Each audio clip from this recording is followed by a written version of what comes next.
Bom, gente, nós estamos com esse tema que eu vi aqui agora há pouco, né? E eles me falaram ação baseada em Jeremias 31, versículo 4. É interessante porque de todas as palavras que vocês já ouviram, vocês estão tendo uma sequência de temas e hoje eu vou falar sobre a ferramenta da oração, baseada nesse princípio de que o Senhor tornará a nos edificar, como está lá em Jeremias 31, versículo 4, e o cenário em que Deus liberou essa palavra para Israel, especialmente o Reino do Norte, foi um cenário de decadência. Israel estava entrando num período de declínio moral, espiritual, político. Israel estava deixando a sua pátria, estava perdendo tudo que tinha, não tinha nenhuma esperança para eles. Eles estavam nos últimos 18 meses de cerco, quando Israel já estava para ser completamente arrancado da sua pátria, expatriado.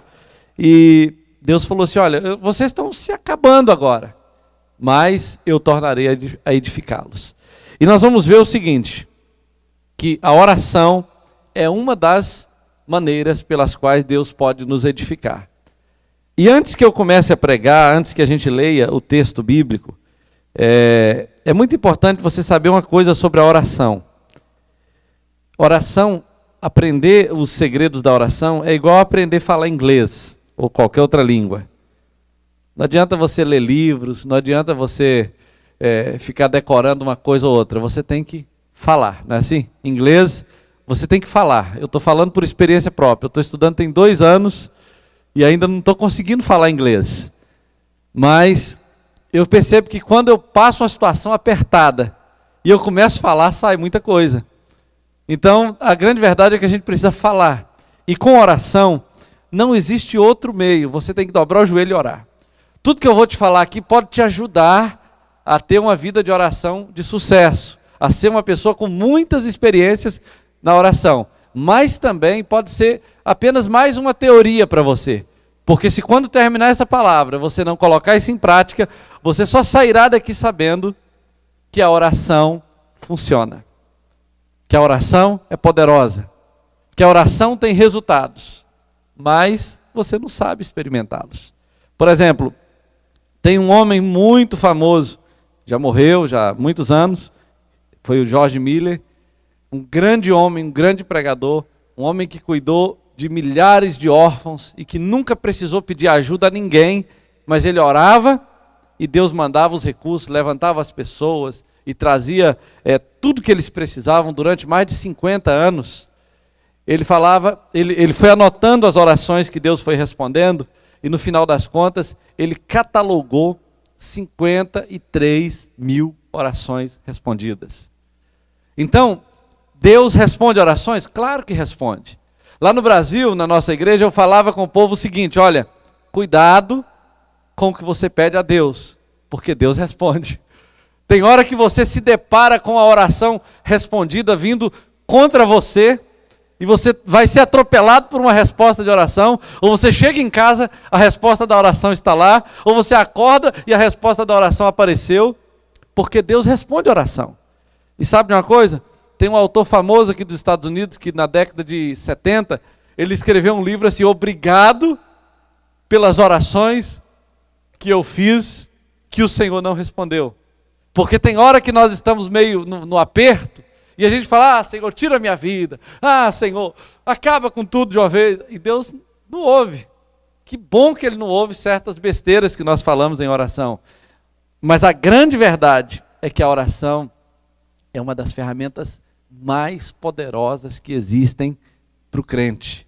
A rainha da Inglaterra uma vez disse que ela tinha mais medo das orações de um homem chamado Oswald Chambers do que dos exércitos da Europa.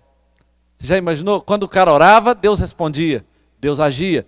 Então eu fico pensando, se a oração é uma coisa tão poderosa, por que a gente usa tão pouco? Por que a gente nem sabe muito sobre a oração? A gente nem sabe qual a maneira certa de nos dirigirmos a Deus. Então eu quero trazer para vocês um pouco do que a gente pode falar e aprender sobre oração. Claro que não é a intenção esgotar esse assunto, mas eu quero pelo menos ter a oportunidade de ler com vocês um salmo muito grande sobre os efeitos da oração. Nós vamos começar com o versículo 30, mas eu queria que você tivesse sua Bíblia aberta. E tudo que eu vou fazer aqui hoje, se eu não conseguir pregar, pelo menos se eu conseguir explicar esse salmo para você e organizá-lo na sua cabeça, já vai te dar muito conteúdo sobre os resultados da oração. Salmo 18, versículo 30. Vamos começar com o versículo 30. Se eu estiver falando depressa demais, aí você pode fazer o sinal. Se eu conseguir te enxergar, eu diminuo. Salmo 18, versículo 30. Diz assim: o caminho de Deus é perfeito, e a palavra do Senhor é provada. Ele é escudo para todos os que nele se refugiam. Amém? Pai, fale conosco nessa manhã. Nós te louvamos pela tua palavra, nós cremos na tua presença. E o nosso desejo, Pai, é que o que vamos ouvir aqui hoje nos estimule a ter uma vida de oração de resultados, a termos intimidade contigo, a andarmos com o Senhor por meio da oração. Nós oramos a ti no nome de Jesus. Amém e amém. Nós vamos ver que a oração, ela é um caminho para nos aproximar de Deus. E quando você está perto de Deus, você pode ter muitos resultados. Mas precisamos tomar um cuidado de não valorizarmos mais os resultados do que o relacionamento que podemos ter com Deus através da oração. Porque é a intimidade com Deus que produz os resultados, não os resultados que produzem a intimidade com Deus. Então precisamos da intimidade com Deus. Então vamos ver nesse salmo. Eu quero olhar com vocês algumas coisas muito fortes que me tocaram profundamente quando eu li esse salmo e preparando essa palavra há algum tempo atrás. A primeira coisa que eu aprendo nesse salmo, indo bem direto, sem introdução, sem nada, é que a prática da oração nos piores momentos garante-nos as melhores experiências com Deus. Então, normalmente, você ora com muito mais intensidade nos piores momentos. Não é isso? Você vê Jonas orando no ventre do peixe. O cara não tinha outro lugar para ir, não tinha outra coisa a fazer a não ser clamar a Deus, e ali ele orou, e a oração foi extraordinária, porque Deus fez o peixe vomitá-lo. Você imagina?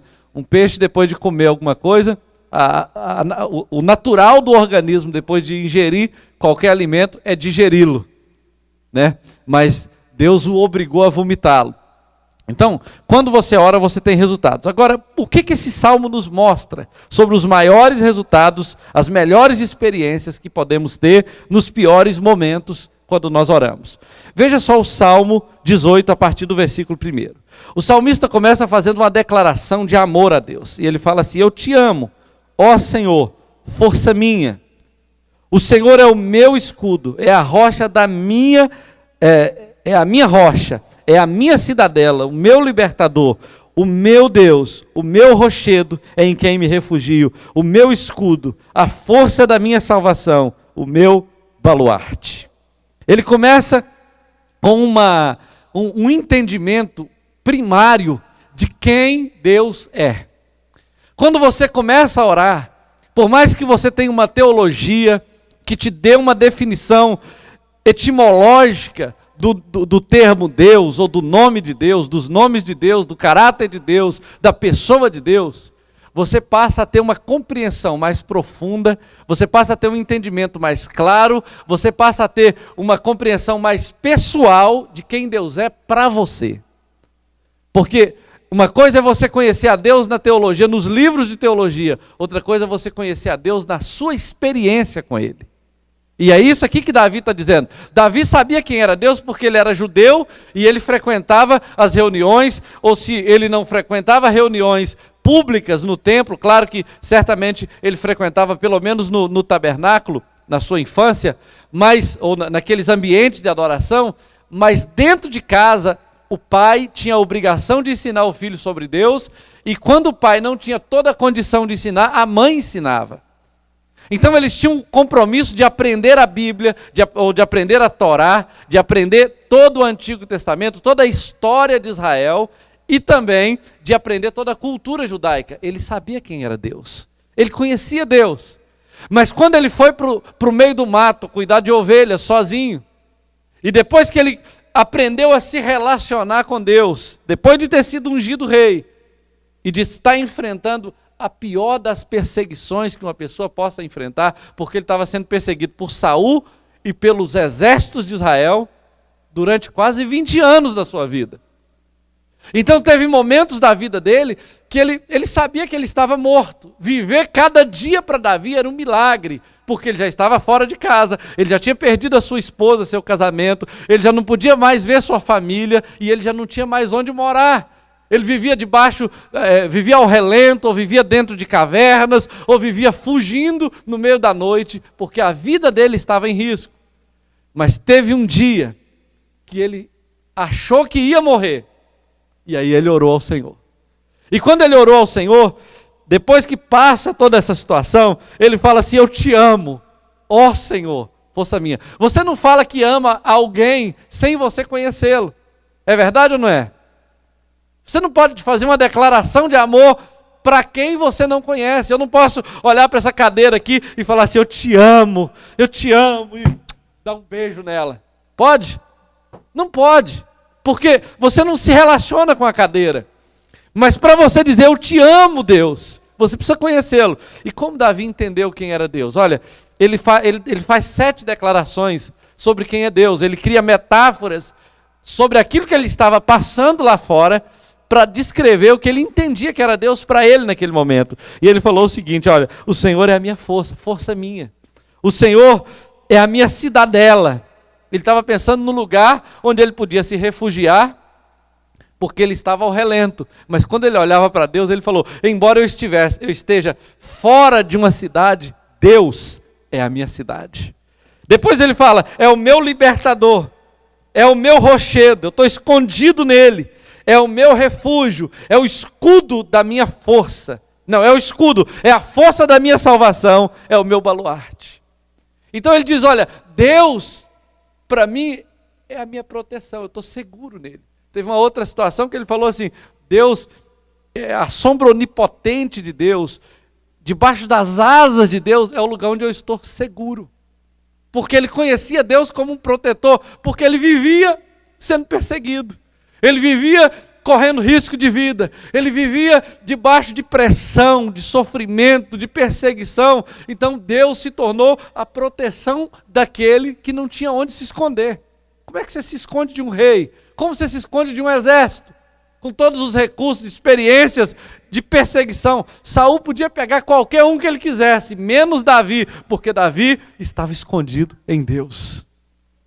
Essa era a questão. Ele aprendeu a se esconder em Deus e ele ficava invisível. Uma vez eu tive uma experiência, o relógio fica ali, né? Uma vez eu tive uma experiência, eu estava trabalhando em Vitória, instalando antenas parabólicas, na época daquela Copa de 94, quando chegou a antena parabólica no Brasil. Era uma tecnologia super moderna, que foi ultrapassada 2 ou 3 anos depois com a chegada da Sky. E aí, naquela época eu estava instalando vários equipamentos da Globosat, ganhando bastante dinheiro, e no sábado eu estava com 2 aparelhos no colo, ferramentas e dinheiro de uma semana inteira de trabalho. Só para você ter uma ideia, cada antena que eu instalava eu ganhava um salário mínimo na época. E eu instalava 2, 3 num dia. Eu estava com muito dinheiro aquele dia. E aí, passando em frente ao shopping Vitória, houve um assalto. E os caras entraram e fizeram um arrastão dentro do ônibus. E eles pegavam relógio, óculos, tênis, camisa de marca, tudo. E eles foram assaltando todas as pessoas. E quando eles vieram em minha direção, eu falei: Deus, esse dinheiro aqui é para ajudar a construir a casa do meu pai. Eu não aceito ser roubado. Eu comecei a orar no meu coração e Deus sabia que eu estava pronto a sentar a mão naqueles ladrões. Qualquer coisa. Mas eu não ia ser roubado. Eu coloquei no meu coração que eu não ia ser roubado. Eu era novo ainda, corajoso demais. Aí, resultado.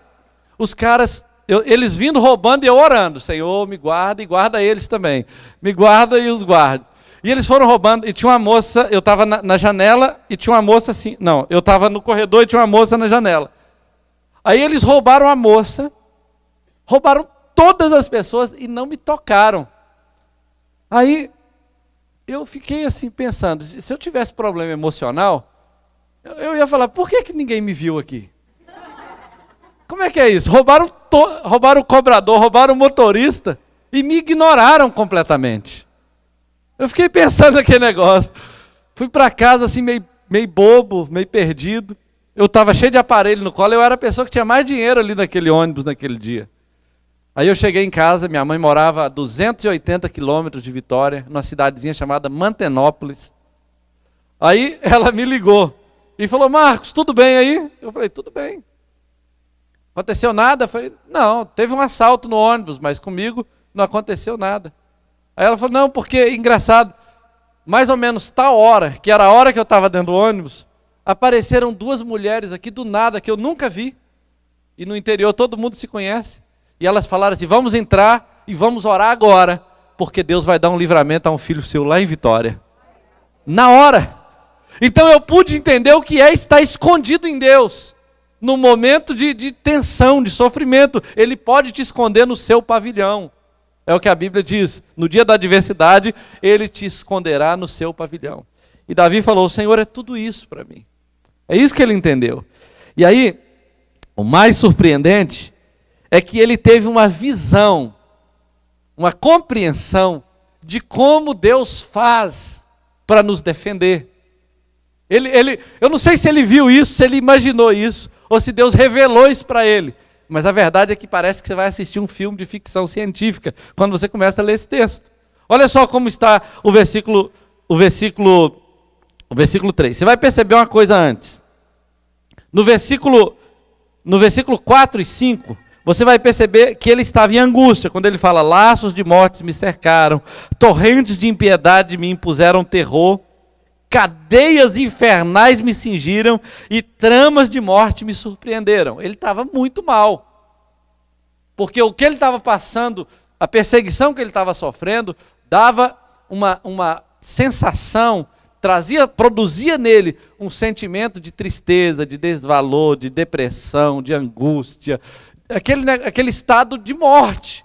Ele sabia que não tinha jeito para se livrar de um rei, assim por muito tempo, uma hora ele seria morto, ele estava mal, mas aí ele teve uma visão de como é que Deus agia quando ele orava, e aí a gente vai começar a entender isso. Olha só, a partir do versículo 5, versículo 6, ele fala, na minha angústia invoquei ao Senhor.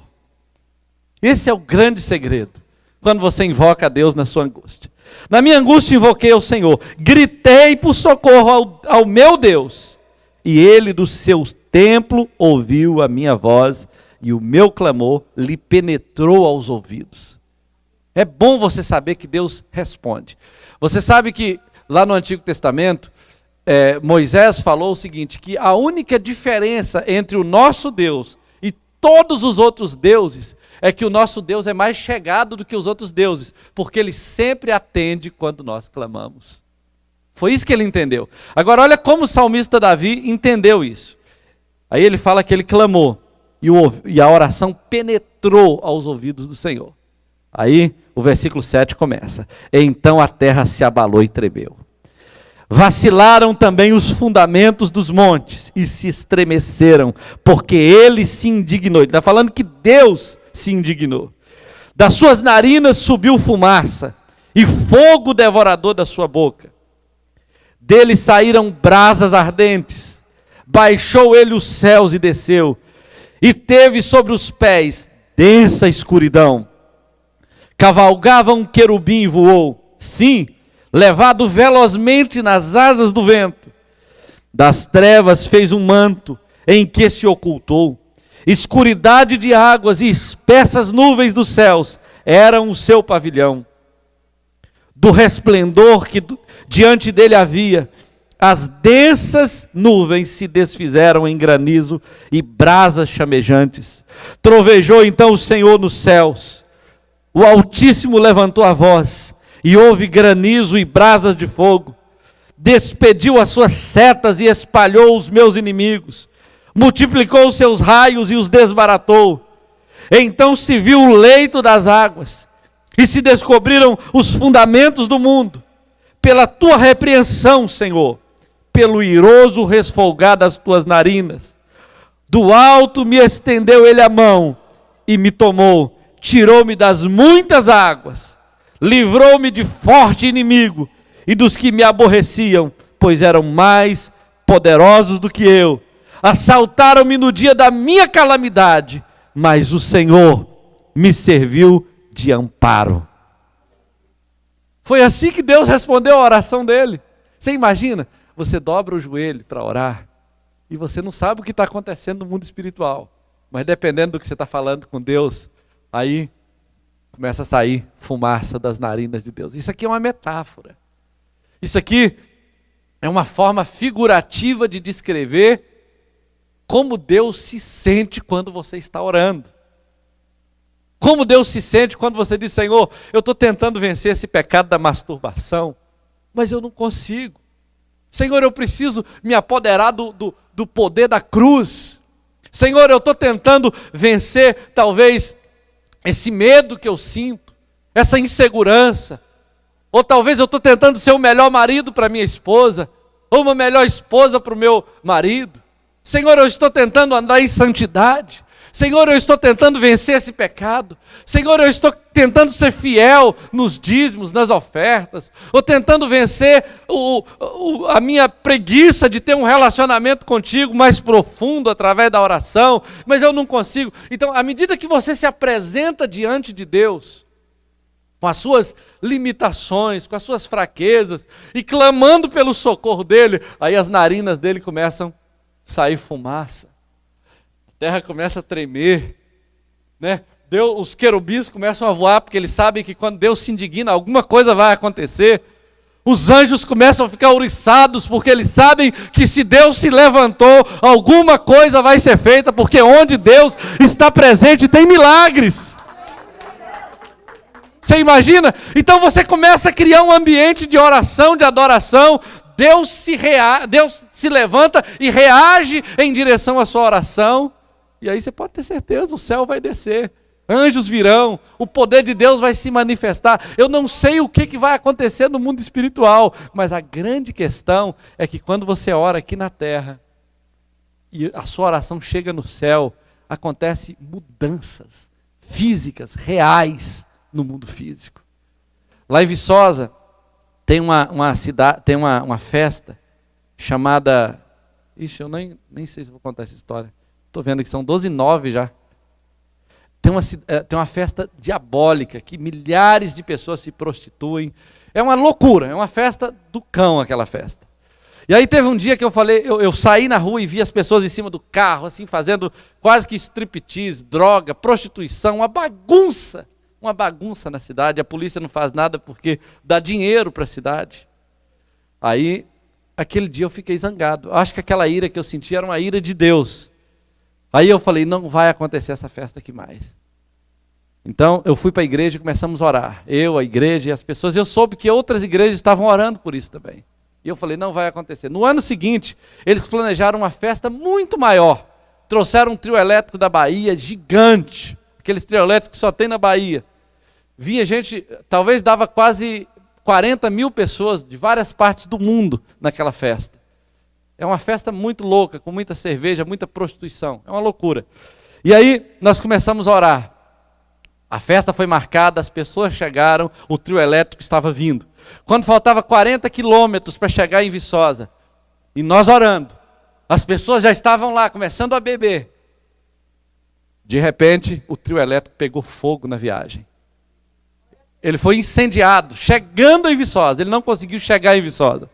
E aí ligaram falando: vai ter que trazer um outro trio elétrico. Não dá tempo, a festa vai ter que ser cancelada.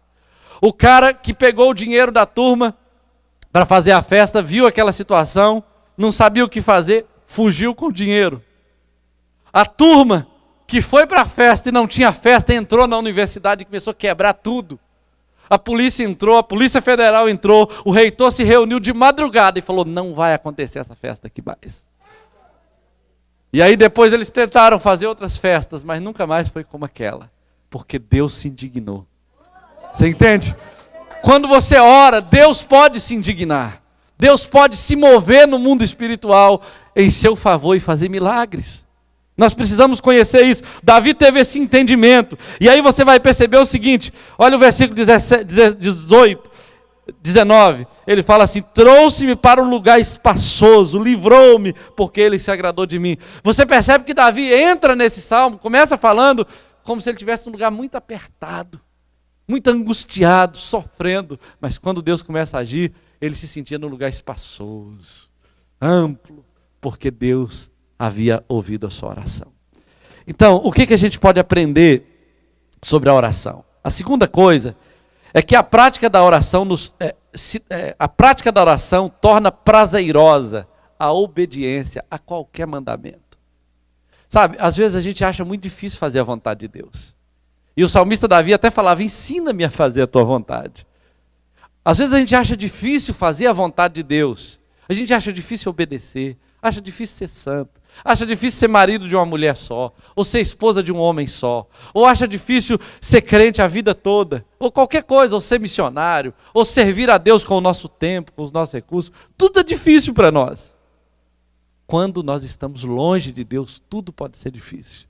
Mas quando você se aproxima de Deus, aquelas coisas difíceis se tornam fáceis. Olha só como a oração pode fazer isso. O versículo 20 e o 24, vou só te dar um panorama disso. Diz assim, retribuiu-me o Senhor segundo a minha justiça, recompensou-me conforme a pureza das minhas mãos, pois tenho guardado os caminhos do Senhor e não me apartei perversamente do meu Deus, porque todos os seus juízos me estão presentes, e não afastei de mim os seus preceitos. Também fui íntegro para com ele, e me guardei da iniquidade. Daí retribuir-me o Senhor segundo a minha justiça, conforme a pureza das minhas mãos na sua presença.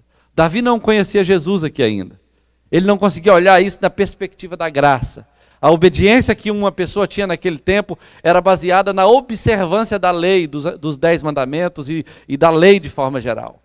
Mas uma coisa curiosa que você vê é que obedecer a Deus baseado na lei e nos 10 mandamentos era muito mais difícil do que na graça. Porque hoje nós cremos e obedecemos por meio de Jesus, mas eles obedeciam por meio do controle pessoal apenas, do esforço físico, da dedicação humana, não era baseado na fé, naquilo que Jesus fez. Mas você percebe que Davi, apesar disso, ele sentia prazer em obedecer a Deus.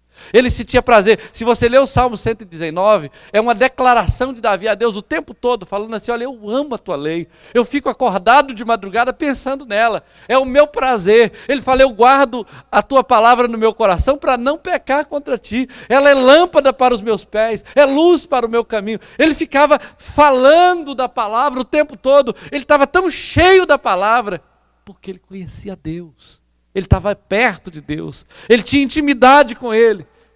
Quanto mais intimidade com Deus ele tinha, mais facilidade ele tinha de ser crente. É por isso que Davi é um homem segundo o coração de Deus. É um modelo de pastor, é um modelo de crente, é um modelo de rei pastor. Tem hora que você não sabe se Davi era rei ou se era pastor, porque ele era as duas coisas. Tem hora que ele parece até um sacerdote. Por quê? Porque ele era político. Mas ele tinha intimidade com Deus, ele conhecia Deus, ele aprendeu a se abrigar debaixo das asas do Onipotente através da oração. Sabe, quando você não tem onde recorrer, quando você só tem Deus, você descobre quão poderoso é o Senhor, você descobre quão amoroso é o Senhor, você descobre como Deus é bom, como é bom encontrar abrigo no Senhor. E foi isso que Davi descobriu. Então, a prática da oração torna prazerosa a observância de qualquer lei, de qualquer mandamento, de qualquer princípio. Eu te digo uma coisa, é muito difícil você ser crente sem uma vida de oração. É muito difícil. É tão difícil ser crente sem oração, quanto é difícil você fazer um carro funcionar sem óleo. Tem muita gente que pensa que o que faz o carro funcionar é a gasolina. Mas a gasolina só empurra o carro. Se você não colocar óleo, ele não anda. Não é verdade? O óleo é essencial para fazer a coisa funcionar. E a oração é essencial para fazer a sua vida cristã funcionar. Então, pense nisso. Uma outra coisa que eu aprendo nesse salmo, para a gente ir já para o final, porque eu tenho que correr mesmo. A terceira coisa é que a prática da oração preserva a nossa descendência. Você acha que está fazendo só por você quando ora. Mas olha só o versículo 28 e 29, o que diz. Diz assim: porque fazes resplandecer a minha lâmpada. O Senhor meu Deus derrama luz nas minhas trevas. Pois contigo desbarato exércitos. Com o meu Deus eu salto muralhas. O que isso tem a ver com descendência? Você lembra que ele fala aqui, ó, porque fazes resplandecer a minha lâmpada. Deus tinha falado com Davi, antes, lá em Reis, capítulo 15, versículo 4, que ele nunca deixaria se apagar a luz em Israel. E quando Deus falou isso com Davi, ele estava se referindo à continuidade da dinastia dele, da descendência, como é que fala? Da monarquia que nasceu com Davi, da dinastia que nasceu com ele. Sempre teria um rei na família de Davi. Sempre teria um descendente para reinar, até que o Messias pudesse nascer da descendência de Davi. Então Deus fez uma promessa para Davi. Só que quando Davi estava sendo perseguido por Saul, ele começou a pensar o seguinte: como é que Deus pode fazer a minha descendência ser preservada se a minha própria vida está em risco? Isso é inconsistente. Eu não posso crer que o meu filho será poderoso se eu não estou dando conta de ficar vivo. Você entende? Mas olha bem, quando ele estava nessa situação toda, ele chama isso de trevas. Porque, na verdade, na Bíblia, luz está relacionado com entendimento, com revelação.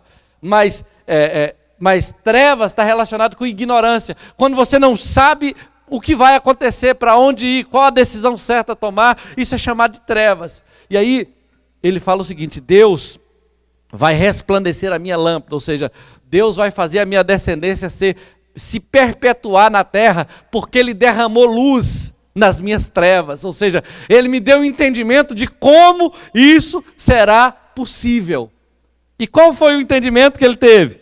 Olha só, a primeira coisa que ele entende nisso aqui, com essa luz, com essa revelação que ele recebeu, é que a descendência dele não seria destruída. Deus fez essa promessa para ele. Mas a segunda coisa é que ele próprio, unido com Deus, seriam os responsáveis por proteger e preservar essa descendência. Porque ele fala assim, olha, pois contigo eu desbarato exércitos. Com o meu Deus eu salto muralhas, porque eu sou mais do que vencedor. Sabe o que ele entendeu? Ele entendeu o seguinte: Deus me fez uma promessa de que a minha descendência será poderosa. Quando eu me uno a Deus, eu atravesso um exército para preservar aquilo que Deus me prometeu. Tem muita gente falando assim: Deus guarda meu filho. Deus fala assim: guarda você. Você está ensinando para ele, você está orando por ele, você está pregando para ele, você está lendo a Bíblia com ele, você está discipulando ele. Você está sendo exemplo na vida dele. Não adianta dizer para Deus fazer aquilo que é sua obrigação fazer. Não adianta pedir a Deus para proteger aquilo que você não está protegendo. Então Davi entendeu o seguinte: olha, Deus fez uma promessa para mim. Agora eu preciso me unir a Deus para garantir que a minha descendência possa ter um modelo de vida cristã para imitar nessa terra. Isso é um desafio para nós ter uma vida de oração, de comunhão com Ele, de intimidade com o Senhor. A outra coisa que eu entendo que a oração pode nos levar a ter é que a prática da oração renova as nossas forças físicas, emocionais e espirituais. Olha só o versículo 32. Porque sofrimento traz muito desânimo, muito cansaço, traz até doença. Mas Davi, no versículo 32, ele fala assim, olha: o Deus que me revestiu de força e aperfeiçoou o meu caminho. Tudo isso aqui aconteceu quando ele orava. Ele me deu Ele deu a meus pés a ligeireza da corça e me firmou nas minhas alturas. Ele adestrou as minhas mãos para o combate, de sorte que os meus braços vergam um arco de bronze. Também me deste o escudo do teu salvamento. A tua direita me susteve, a tua clemência me engrandeceu. Alargaste sobre os meus pés o caminho, os meus pés não vacilaram.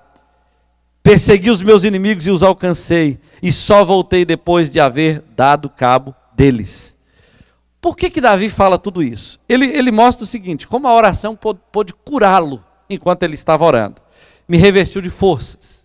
Davi se sentiu tão forte que ele falou, os meus braços vergam um arco de bronze. Deixa eu te dizer uma coisa, quando um soldado daquela época usava arco de bronze, só os mais fortes usavam arco de bronze.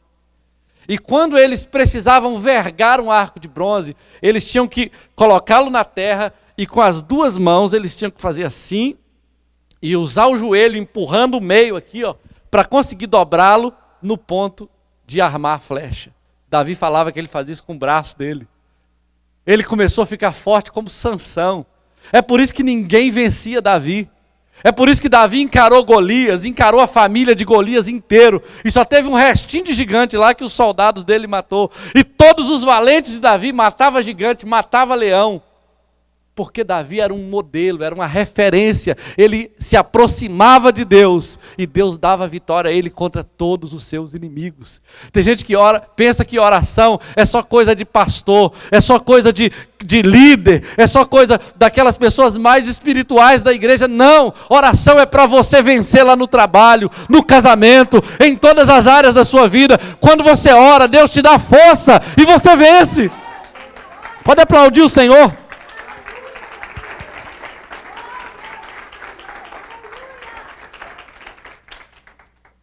E ele fala assim, aperfeiçoou o meu caminho. Ele até fala que Deus o firmou nas suas alturas. Tem gente que não sabe se fica nas alturas ou nas baixuras. Ele fica assim, ó, subindo e descendo na vida cristã. Mas quando você ora, Deus te coloca nas alturas. Você se estabelece nos lugares altos, porque é onde Deus está. E aí, ele fala assim, deu os meus pés a ligeireza da costa. Você vai perceber uma coisa, tem gente que é muito bom para correr na frente do inimigo, não é verdade? Está só correndo, olhando para trás assim, correndo, porque tem muita coisa atrás dele, o assustando. Mas Davi está falando aqui que Deus lhe deu velocidade para correr atrás dos seus inimigos. Ele fala, eu persegui os meus inimigos e os alcancei. É quando você começa a perseguir aqueles pecados que estão te derrotando e começa a derrotá-los.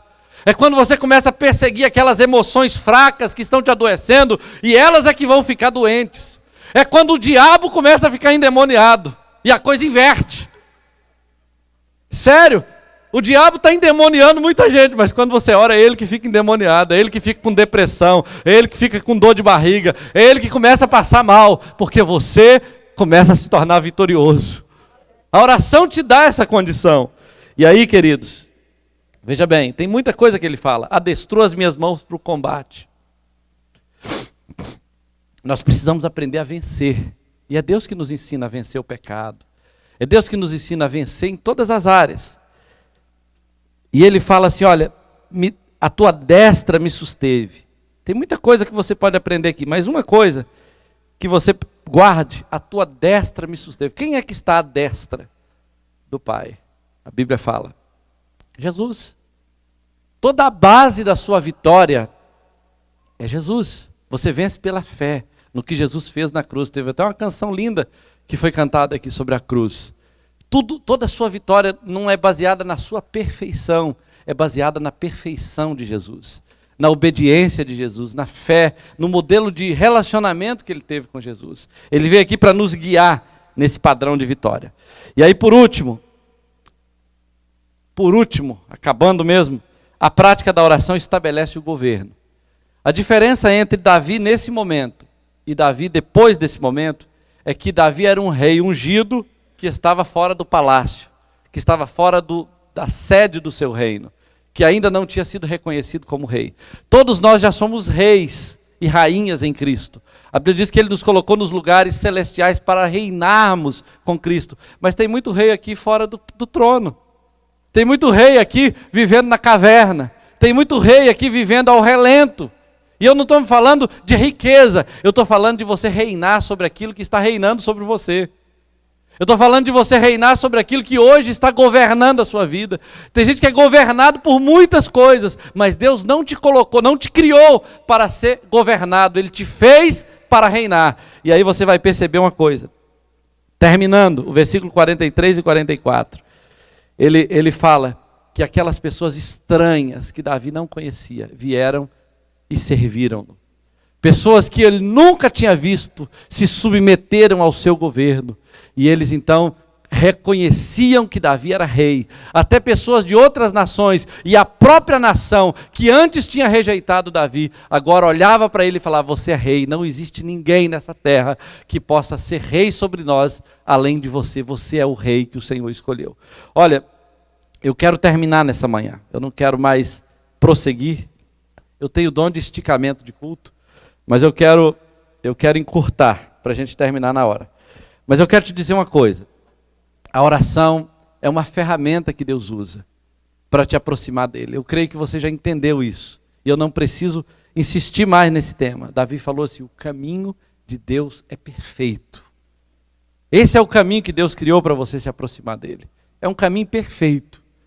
Nós precisamos vencer por esse meio. Então nós vamos orar nessa manhã. A Luciene vai cantar aquela música. Eu quero convidar a minha esposa. E eu quero terminar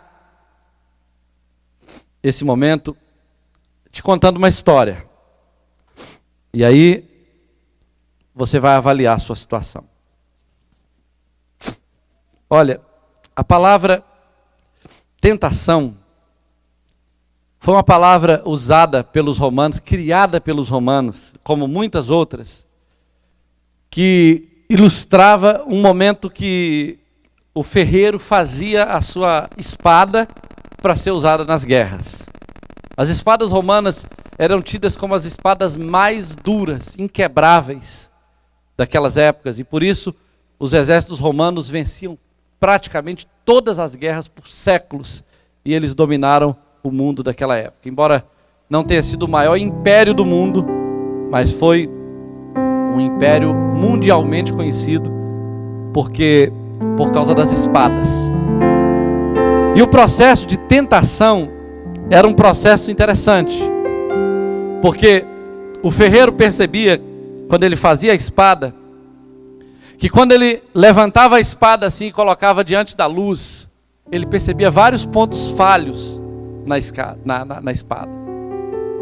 E por isso ele colocava na luz e via onde estavam os pontos falhos, que representavam a fraqueza da espada, e ele então colocava aquela espada sobre uma coisa dura de ferro, e ele com a marreta começava a bater em cima daqueles pontos falhos. E aí ele jogava a espada na água, e depois ele colocava no fogo. E quando ela estava bem vermelha do fogo, ele olhava na luz e via os pontos falhos, e ele então pegava a marreta e batia. E quando ele batia bastante naqueles pontos falhos, ele então jogava ela na água gelada, e depois colocava no fogo, e ela ficava vermelha. Ele olhava os pontos falhos na luz e batia, e depois jogava na água, e depois no fogo, na luz e marreta, e batia. E esse processo era chamado de tentação. Depois que ele percebia depois de repetir esse processo várias vezes, ele olhava na luz e não via mais nenhum ponto falho.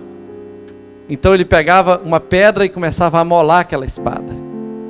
E quando ela estava muito amolada, ele pegava o selo dele e gravava na espada o seu nome. Porque ele sabia o seguinte, que quando ele estava na guerra, quando os soldados iam para a guerra e usavam aquelas espadas contra os seus inimigos, se aquela espada quebrasse, enquanto o soldado estava guerreando, era a reputação do ferreiro que estava em risco, que estava em jogo. Ele não poderia colocar o seu nome numa espada sem primeiro prepará-la para isso. Sabe, queridos, Deus está trabalhando em nós para colocar o nome dele em nossas vidas, para representarmos a glória de Deus nessa terra. E nós precisamos abrir o nosso coração, precisamos nos dispor diante de Deus, para que Ele trabalhe esses pontos fracos em nós. E o caminho para Deus fazer isso, um dos caminhos, é a oração.